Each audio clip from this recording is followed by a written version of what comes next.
తెలుగుదేశం వాళ్ళతో తిరుగుతున్నారు. ఒకసారి వాళ్ళకి అలవాటు చేస్తారు. మీకు ఎప్పుడైనా సరే కాలేజీల్లో పేద ఆడపిల్లల్ని ట్రాప్ చేయడానికి ధనవంతులైన అబ్బాయిలు చేసే పని ఏంటి? ఖర్చులు పెట్టడం, సినిమాలకి షికార్లకి మంచి బట్టలు కొని పెట్టడం, ఇట్లాంటిది.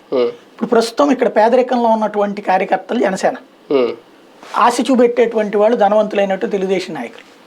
ఇక్కడ ఆ విధంగా ఆల్రెడీ వాడుకుంటున్నారు. వీళ్ళకి ఇంకొక ఆల్టర్నేటివ్ కూడా కనిపించట్లేదు. వైసీపీ వాళ్ళు ఎట్టకు దగ్గరికి రానియరు కదా, వీళ్ళు ఒకటి నడుస్తోంది. ఇక పవన్ కళ్యాణ్ ఆస్పెక్ట్ ని భారతీయ జనతా పార్టీకి తెలియదు. వాళ్ళంత అమాయకుల వాళ్ళు ఏం చూస్తున్నారు? ప్రస్తుతం జాతీయ రాజకీయాలు చెక్ చేసుకుంటున్నారు, జాతీయ అవసరాలు చెక్ చేసుకుంటున్నారు. ఇంకా వాళ్ళు తేల్చుకోవట్లే. ఇంకా వాళ్ళు ఏంటంటే దీన్ని ఏదో ఇంకా సీరియస్ ఇష్యూ కింద చూడాలి. సీరియస్ ఫోకస్ పెట్టాల. సీరియస్ ఫోకస్ పెడితే ఖచ్చితంగా 4 రోజులు చాలు కదంతా. వాళ్ళు డిసైడ్ అయితే సీరియస్ ఫోకస్ పెట్టలేదా? గోపి పాత్ర అయినా పోషిస్తున్నారా? వాళ్ళకి గోపి పాత్రలు పోషించి అలవాట్లేదు, అంటే చూద్దాం గానే ఉంటది.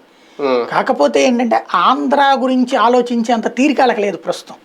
ఓ పక్కన రాష్ట్రాల ఎన్నికలు, అదైపోయాక పార్లమెంట్ లో బిల్లులు, అయోధ్య రామాలయ నిర్మాణం, వాటి ముందు చూసుకుంటే ఇదే ఎలక్షన్ ముందు చేల్చుకునే. ఆంధ్రప్రదేశ్ రాష్ట్రం వరకు ఇదే